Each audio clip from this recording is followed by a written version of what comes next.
छत्रपती संभाजीनगर जिल्ह्यातून एक अतिशय धक्कादायक घटना समोर आली आहे. मुलबाळ होत नसल्यामुळे एका महिलेचा अमानुषपणे छळ करण्यात आलाय. तिला बेदम मारहाण करण्यात आली. तुझ्या अंगात तृतीयपंथीयांचा आत्मा आहे, त्यामुळे तुला मुलबाळ होत नाही, असं तिला घरच्यांनी सांगितलं. तुझ्या अंगात असलेल्या तृतीयपंथीयांचा तो आत्मा बाहेर काढावा लागेल, असं बहाणं सांगत एका विवाहितेला काठीने मारहाण करण्यात आली.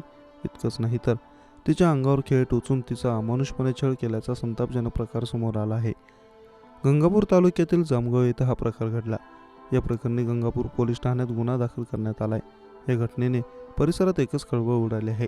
अकोल्यातूनही नुकतीच एक धक्कादायक घटना समोर आली होती. यात पतीने पत्नीसह आपल्या 9 वर्षांच्या मुलीची हत्या केली होती. पतीनेच पत्नीला आणि पोटच्या मुलीला ठार मारलं. पत्नी मुलीसह पतीला सोडून 5 वर्षांपासून माहेरी राहत होती. पती मनीष म्हात्रे हा अनेकदा पत्नीला भेटण्यासाठी तिच्या माहेरी जात होता, परंतु पत्नी नांदायला येत नव्हती.